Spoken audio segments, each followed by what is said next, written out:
In this video, we're going to talk about the concept of empirical formulas and how they relate to molecular formulas. So take a look at two examples out here. Let's say we have a compound C6H6, and then we have another compound C2H2. That's the molecular formula of these two different compounds. This compound is actually, you might have heard of this compound, it's called benzene. And this compound is a compound called acetylene. All right, these are the molecular formulas. So I'll go ahead and write that down. Molecular formulas. All right, now it turns out these two compounds are very different from each other. But if you take the simplest whole number ratio of the atoms in each of these compounds, so in the case of benzene, so I'll do simplest whole number ratio. So in the case of benzene, I can divide the number of carbons by 6 and the number of hydrogens by 6. So if I divide each of them by 6, I get CH. In the case of acetylene, I can divide each of these by 2 and I'd get CH. Now, if you just look at the simplest whole number ratio of the atoms that come together to make up each of those molecules, they look identical. When you do take the simplest whole number ratio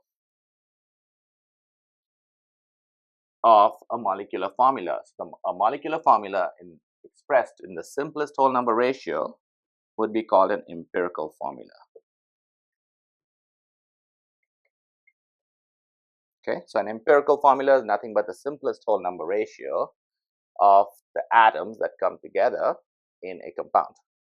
Now, it turns out, as you can see out here, if you just look at the empirical formula, you would not be able to distinguish benzene and acetylene. Therefore, you do need the molecular formula. So the molecular formula is a whole number ratio is a multiple of the empirical formula, certain whole number ratio. If you take a look at CH out here as the base unit, turns out if you multiply CH with 6, you will get benzene. If you multiply CH with 2, you'll get acetylene. That's the difference between molecular and empirical formulas. So now what we're going to do is we're going to take a look at some problems involving how to use this concept of empirical versus molecular formula. So here are the simplest example of a problem you can see which involves the concept of empirical formulas. The question is, what's the empirical formula for this compound and this compound? First of all, these two are not related. So let's take a look at this compound first. The empirical formula, so just look at the 2 and the 4. Can you divide 2 and 4 by a common factor? The answer is yes. So if I divide 4 by 2 and 2 by 2, I get C1H2, or you can simply write this as CH2. And that is the simplest whole number ratio of the starting compound, okay? Therefore, that is the empirical formula. Try this one. Go ahead and pause the video and try it. Okay, so in this particular case, we can again divide all of them by 2. So if you divide by 2, you get CH3O. And that is the empirical formula. It's the simplest whole number ratio. Okay, so that's the empirical formula of this compound. So here's another example of an application of empirical formulas. So a sample of radium was heated, 1.640 grams, and it produced 1.755 grams of radium oxide. Okay, so now what they haven't told you out here is that the radium was heated to produce radium oxide. So what they haven't told you is what else is it heated with, because clearly it's not just radium out here.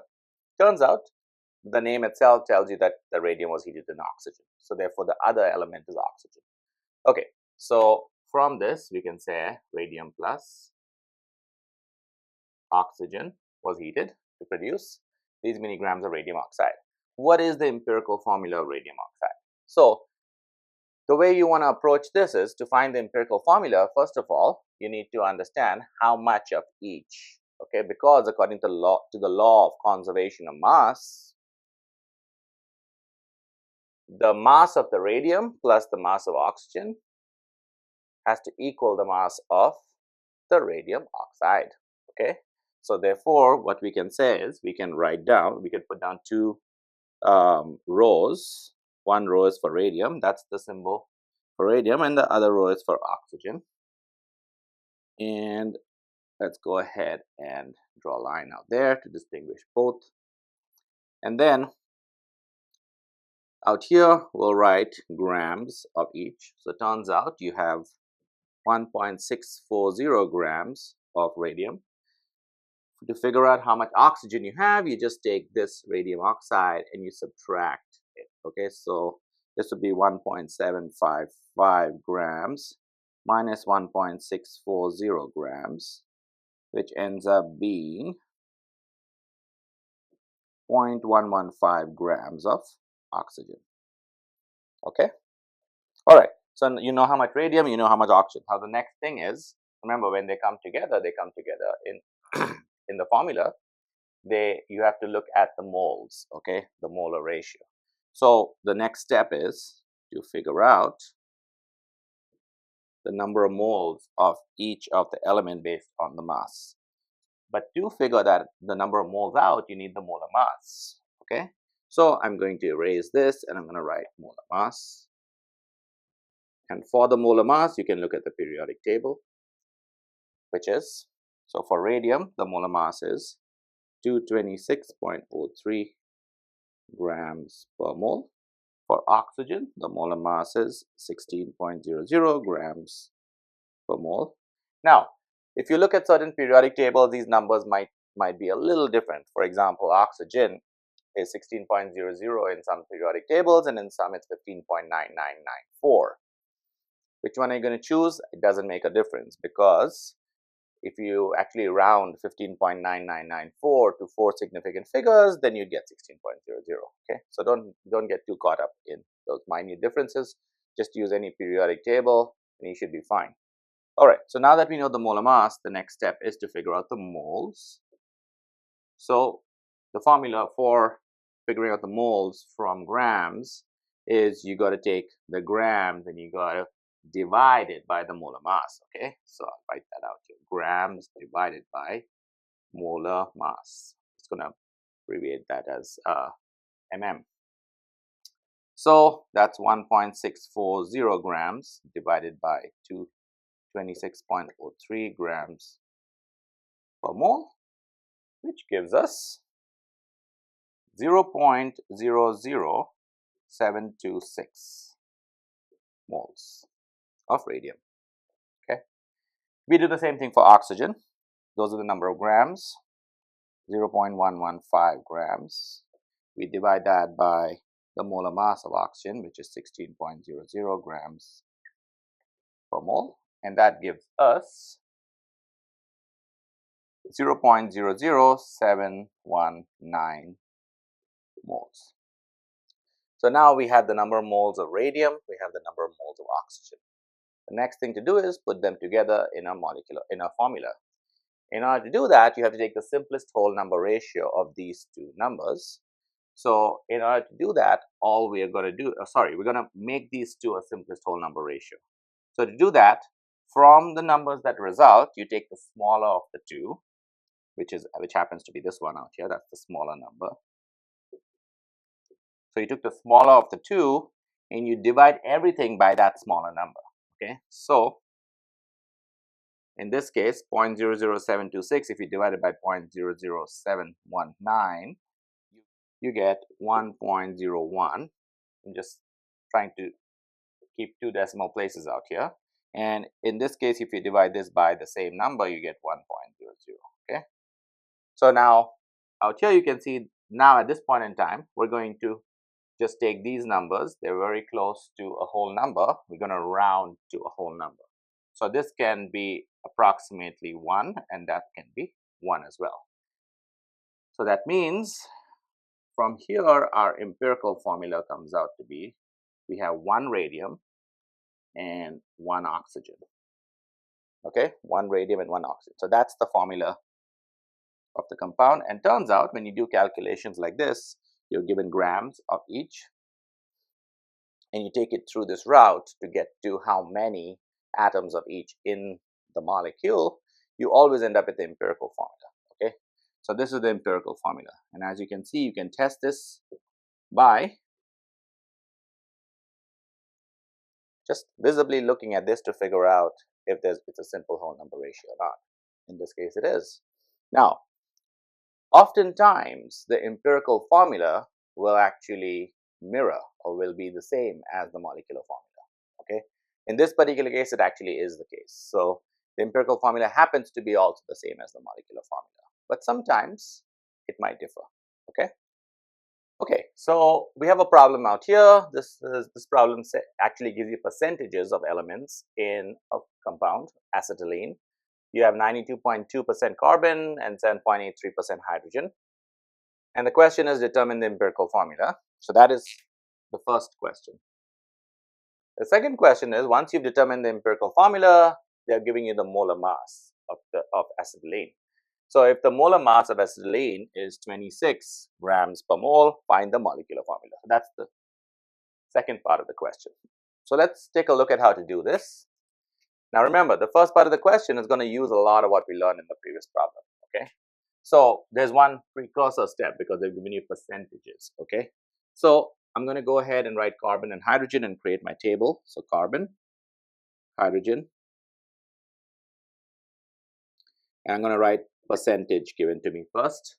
So for carbon, it's going to be 92.2, and for hydrogen, it's going to be 7.83. Okay. Now, quick note about percentages. When you add these up, these should equal 100. Now, don't get too technical with this because it turns out if you add these two up, it might be a little off, and it's slightly off because of the process of rounding. Okay. So oftentimes when these are computed, there's more decimal places and they're rounded up. And so when you add this up, for example, when you add these two, you might end up with something a little over 100. But as long as you come close to 100, you're good. If you're too far off, then you know that you're missing something. Okay. So in this particular case, they get close to 100. So that's fine. Okay. Now, the next step is from the percentage to figure out the grams. So the key out here is you want to always, whenever percentages are given to you, you want to always assume that you have 100 grams of the compound. Okay, so I'll write that out here right on top, because whenever the percentages are given to you, assume 100 grams of compound, or let's say 100 grams total.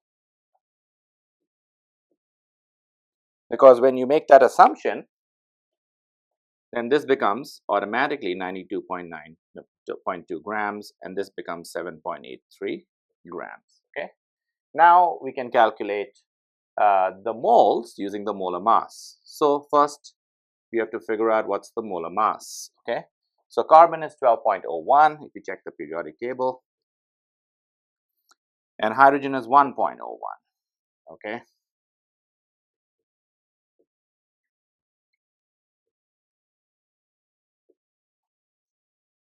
So the moles of each is going to be the grams divided by the molar mass. So that's 92.2 grams divided by 12.01. That gives us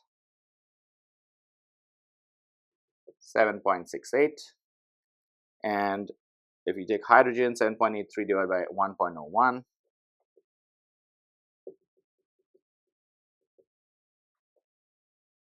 that gives us 7.75.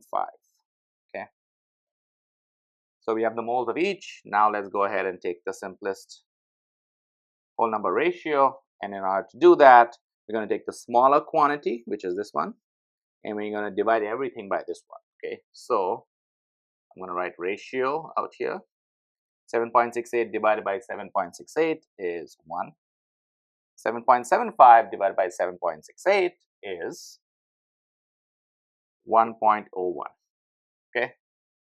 Again, that's very close to 1. That's very close to 1. So therefore, the empirical formula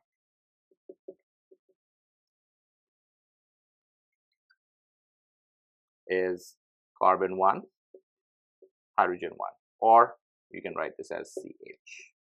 So that's the empirical formula of acetylene. Now the next part of the question is if the molar mass of acetylene is 26 grams per mole. So it turns out if you find the empirical formula mass, let's write that down. Let's write this here on this side, okay?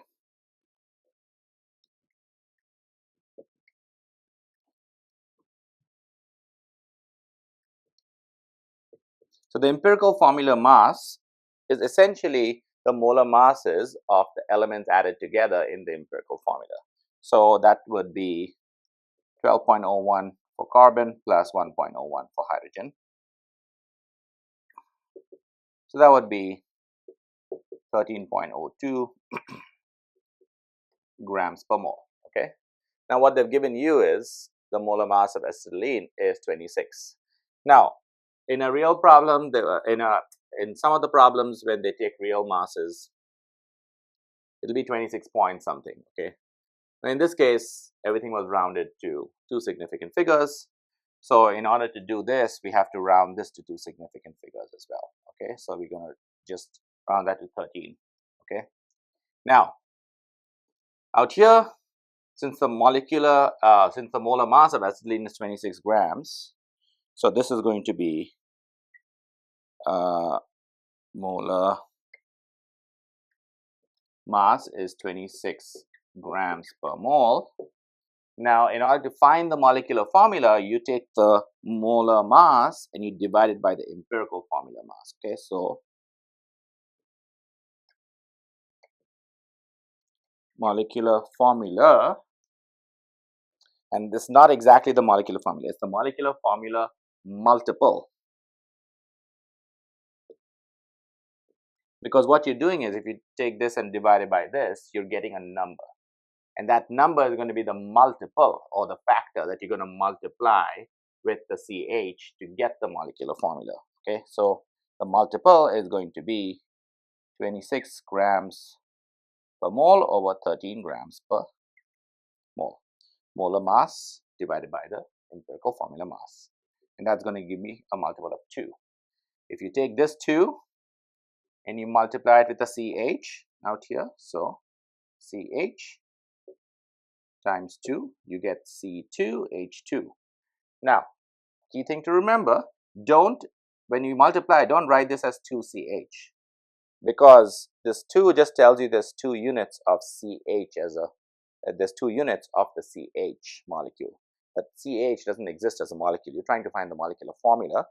For that, the 2 gets incorporated in the formula itself. So there's 2 units of carbon that bond with 2 units of hydrogen, and they're collectively 1 unit. Okay, so that's the molecular formula. And you can double check this by calculating the molar mass of this. So you can just take 12.01 times 2 plus 1.01 times 2, and that would give you this number. Hope that made sense.